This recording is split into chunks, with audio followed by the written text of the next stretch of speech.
আমার শক্তি সাবক বিচারিছে আরো আমার শক্তি আরো সাবক বিচারিছে আপনি बेनो सासे लिडारनि आखुआ बेनो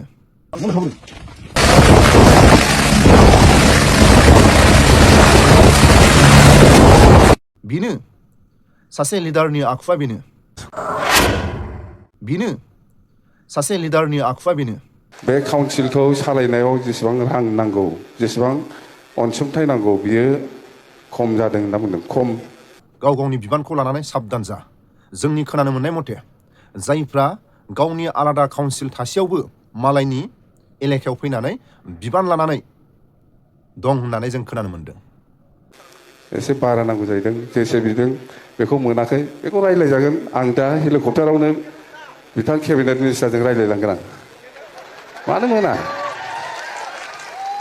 नोंथांमोननि समस्यानि खोथाखौ मिनिस्टारा आंनो खोन्थाखाबाय दा गुवाहाटीसिम सौहैनायनि सिगांनो हेलिकप्टार सायावनो थिक खालामनानै गालांखागोन आं लागावनानै होबाय हाग्रामा महिलारि सारा गेदेरमा रायजो राजाफोरनि खाथियाव सिमेन्ट सापुरिनिफ्राय गुवाहाटीसिम सहैयैनि सिगां कछारी अट'नमास काउन्सिलनि मावनांगौ खामानिफोरनि आपडेट नाथाय जोंनि खोनानो मोननाय मथे जायफ्रा गावनि काउन्सिलाव थासेयावबो गुबुननि काउन्सिलनिफ्राय फैनानै मालायनि काउन्सिलाव दरमा जाफैबाय थानाय जों खोनादों सांग्रां जा जोंनि खोनानो मोननाय मथे गावनि बाउन्डारिनिफ्राय गुबुननि बाउन्डारियाव फैनानै सोरबाया दरमा जागासिनो होननानै जोंनि खोनानो मोननाय मथे सांग्रां जा हाग्रामा महिलारि सारा गावनि खुगाजों जा बाथ्रा बुङो गोसोजोंबो बेबायदि खामानि मावनानै दिन्थियो बिनि थाखायनो खावलायो साफ्रोमबो बर' रायजो राजाफ्रा खावलायगोन हाग्रामा महिलारि सारा बिटिसिनि बाहेरानि कछारी अट'नमास काउन्सिलनि डेभेलपनि थाखाय थाबैनो मावनानै दिन्थिगोना बे रोखा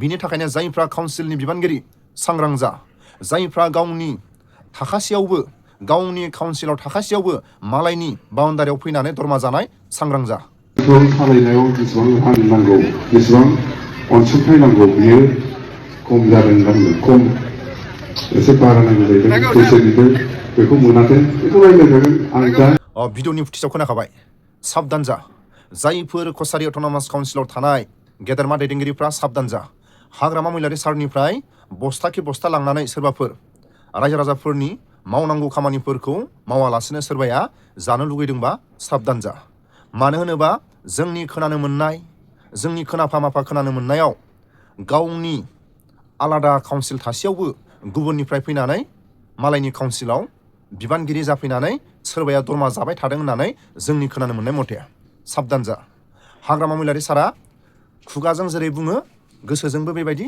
खामानि मावनानै दिन्थियो বিপিএফৰ কোনোবা সাংসদ আছে নেকি এজনো সাংসদ নাই পাৰ্লিয়ামেণ্টত ক'বলৈ আছে প্রমোদ বড় নাকি মই बरिया बरिया राजु नार्जारिया लागावना होबाय गेदेरमा रायजो राजाफोरनि खाथियाव हाग्रामा महिलारि सारखौ दिल्लीयाव गुवाहाटीयाव हाग्रामा महिलारि सारनि आगदा आखि सोर दं नाथाय थांनाय 5 बोसोराव प्रमोद बर' सारा गुवाहाटीनि गेदेरमा दैदेनगिरि दिल्लीनि गेदेरमा दैदेनगिरि बिटिसि एकर्डनि सायाव बिटिआर एकर्डनि सायाव फंसेबो बाथ्रा बुंनो हायासै नाथाय प्रमोद बर' सारनि आगदा आखि गुवाहाटीयावलाय दिल्लीयावलाय प्रमोद बर'नि आगदा आखि थासेयावबो मानो बुंनो हायाखै नाथाय दिल्लीनि गेदेरमा दैदेनगिरि गुवाहाटीनि गेदेरमा दैदेनगिरि गावनि जायगायावनो फैयो फंसेबो बिटिसि एकर्डनिबो बाथ्रा बुङासै बिटिआर एकर्डनिबो फंसेबो बाथ्रा बुङासै आरो एक्स एन डि बिफोरनि बाथ्राखौथ' गोजानाव दोनथ' नाथाय गावनि गोहो खुंथायाव फैनाय लोगो लोगो हाग्रामा महिलारि सारा मावनानै दिन्थिबाय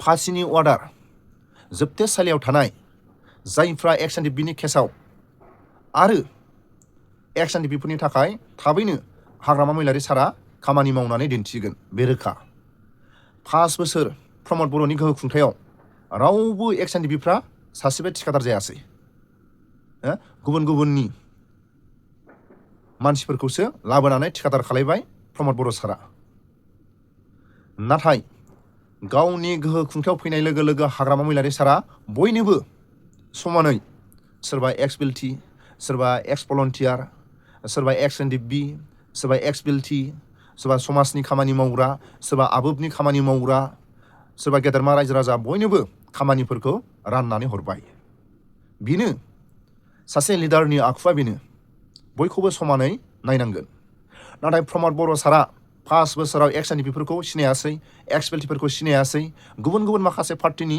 मानसिफोरखौ प्रमद बर'आ सिनायासै। थांनाय बाथ्राखौ जों रायखांनानै जेबो लाब गैया। हाग्रामा महिलारि सारखौ 5 बोसोरखौ सान्थियै खामानि मावनो हो। हाग्रामा महिलारि सारनि एगेन्सै आन्दालन बे बाथ्राखौ जोंनि बर'नि साफा सानै गेदेरमा दैदेनगिरिफ्रा हाग्रामा महिलारि सारनि एगेन्सआव आन्दालनखौसो ससियेल मिडियाआव दामनानै होबाय थायो। 5 बोसोर मावनो होआबाबो 3 बोसोरखौ मोजाङै सान्थियै खामानि मावनो होलाय। हाग्रामा महिलारि सारखौ माबायदि खामानि मावना दिन्थिगोन। थांनाय 5 बोसोराव प्रमद बर'आ मा मावखो? बे प्रमद बर'नि जायगायाव हाग्रामा महिलारि सारखौ मावनो होनायमोनबा जोबोद बिटिआर एकर्डनि दफाफोरखौ गोख्रै आपडेट खामानि मावनानै दिन्थिनो हागौमोन। हाग्रामा महिलारि सारा भिडिअनि फुटेजखौ एसे खोनासंलां।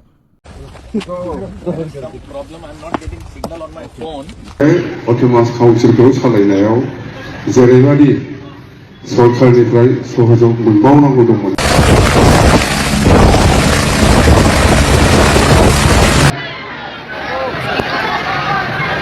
मालाबा बेलेग समाव फैफिननो लिंहरबावदो। बे सिमेन्टनि नाया दिनै जाहोगोन ना जाहोआ? प्रत्येक बारावनो आङो बे सिमेन्टनि नाखौ मोनजालांगोन। दिनै मोनजागोन ना मोनजाया? मोनजागोन ना? थिगैनो दं होनबालाय बिराद मोजां बे नाया। माथो रायज्लायनो माबा लेक्सार होनांगौ दं? माबा लेक्सार होनांगौ दं, माबा खोन्थानांगौ दं। जोबोद मोजां मोनदों। मिनिस्टार बिथांनि दैदेननायाव जिथु बर' कसारि वेलफेयार जिथु गभर्नमेन्ट सालायगासिनो दङ, बे बिराद मोजां। आरो बिथाङा माखासे समस्यानि खोथाखौ बुंदों। बे अट'नमास काउन्सिलखौ सालायनायाव जेरैबायदि सरकारनिफ्राय सहयोग मोनबावनांगौ दंमोन, बे एसे बाखि दंबावो होनना बुंदों। आं बुंदों बिथांखौ। आंबो जिहेतु बारा गोबाव जायाखै, चिफ मिनिस्टार बिथांजों आं रायज्लायगोन नोंथांमोननि समस्याफोरखौ लानानै। गामि सोलायनायनि समस्या, जेनेबा रांखान्थि, जेनेबा बे काउन्सिलखौ सालायनायाव जेसेबां रां नांगौ, जेसेबां अनसुंथाइ नांगौ, बियो खम जादों होनना बुंदों। खम एसे बारा नांगौ जाहैदों। बैसोनिफ्राय बेखौ मोनाखै। बेखौ रायज्लायजागोन। आं दा हेलिकप्टारावनो बिथां केबिनेट मिनिस्टारजों रायज्लायलांगोन। नोंथांमोननि समस्यानि खोथाखौ मिनिस्टारा आंनो खोन्थाखाबाय। दा गुवाहाटिसिम सहैनायनि सिगांनो हेलिकप्टार सायावनो थिग खालामलांखाबाय। बे नोंथांमोननि समस्यानि खोथा। ओमफ्राय मिनिस्टार बिथाङा बुंदों बै 2020 सानाव 27 जानुवारियाव जिथु सुक्ति खालामदोंमोन बड' पिस एकर्ड, बे एकर्डनि माबा मोनसेथ' मोननांगौमोन। खिन्थु दा बुंबा बोरैबा मोनो, खिन्थु हरनांगौ।